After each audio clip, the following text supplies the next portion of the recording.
What's going on, guys? It's Toasty T-Man here, back at it again this week with a weekly Zur review. Now, finally, Zur's decided to show up on Nessus again out of the 3 locations he can actually spawn in, other than that being the tower and the EDZ. If you don't know how to get to him this week, it's quite easy. You just simply spawn and watch his grave and he's up in this tree. If you don't know the route, just follow me. Let's get going with that.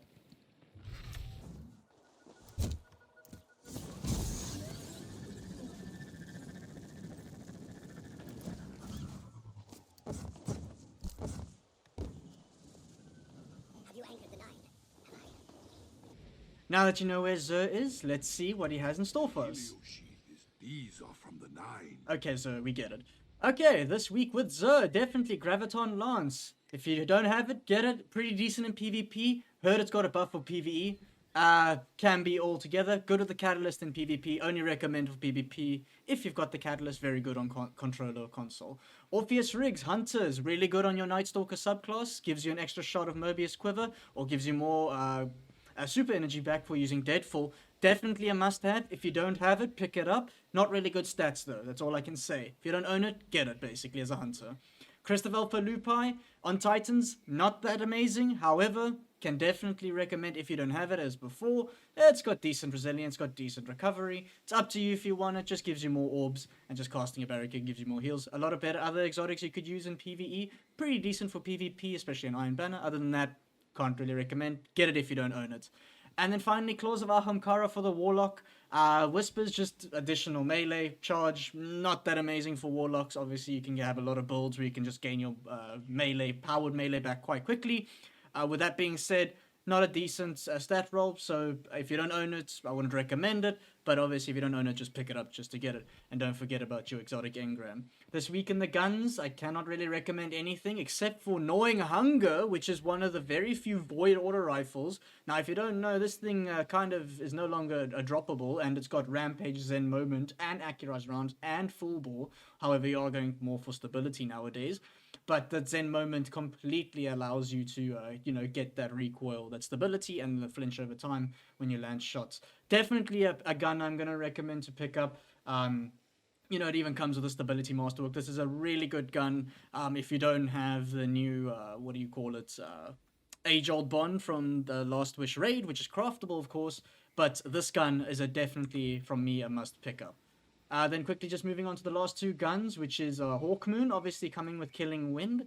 I do believe it's not the best roll. It's got Alloy Magazine, which is always something you want to kind of use on Hawkmoon. Killing Wind, however, you can get Rangefinder, but maybe this is the next best thing. With the whole Rangefinder nerfs, I don't know. You can definitely say that this might be the next best perk to pick up. So maybe give it a spin, see if you like it. But obviously we don't know what's going to happen with the whole Rangefinder changes, so this might be the pickup for the Hawkmoon.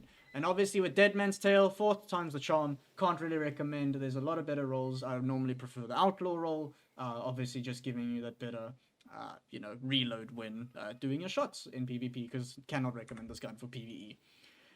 Then let's go on to Hunter armor. Not anything I can recommend really. Maybe you can take up the gauntlets to give you high resilience, high recovery if you're going for that build. Can't recommend the chest piece. The helmet's got high recovery. If you're doing a recovery resilience build, like for an arc build, you don't really need your dodge as much, then I can maybe pick up the helmet. And then obviously a really good pickup is definitely the boots, since it's got that 20 stat roll resilience and then 6 mobility, so you slap on. Only thing is got a strength, but hey, look, you want mobility, you want strength. So that's all I can recommend for the Hunter. With that being said, let's move on to the Titan. So we're back on the Titan, and let's see what Zur has in store for us. Now, I have given this a look, and guys, Zur's got disgustingly good armor this week for Titans. The gauntlets, no one cares, okay? Mobility, no one cares. But the chest piece, coming with 25 recovery, 19 discipline, and then you slap a resilience mod on that to have 18 resilience, obviously, when masterwork. Really good stat line, and also gives you a little bit of strength. This is incredibly a good, chest piece roll. Definitely a pickup, but worth the 50 legendary shards if you're a Titan.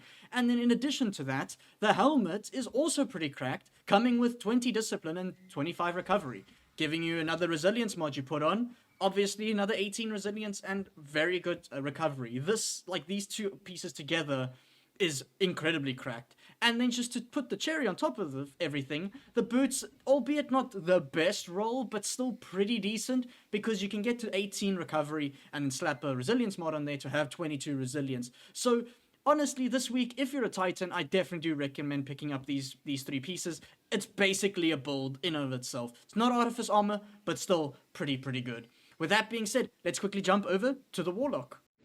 Alright, let's see what Xur has for the Warlocks. Nine show you these. And it looks like this week's Xur is kind of screwing over the Warlocks, because if I look at it, all the armor is just mid-tier, unfortunately. All the stats went too much into mobility, something a Warlock really doesn't want. You mostly just want that recovery and resilience, just like the Titan. But unfortunately, yeah, it all went into mobility. You could maybe make your argument for the chest piece and the helmet, just so you got like decent discipline and recovery. I mean, the chest piece doesn't even have it. It's got intellect and strength. But maybe the arms, if you want some discipline, you could slap some mods on there. But yeah, everything's mid-tier. Unfortunately, too much mobility stats. So definitely, I wouldn't really recommend. But if you do need pieces of Dio, I would definitely recommend either the chest piece or mostly the helmet, if anything, for Warlock. But that is it, guys. Thank you for watching. This has been your weekly Xur review. I hope you got some decent exotics and you got some decent armor, at least on the Titans. And with that being said, I hope you guys all stay toasty.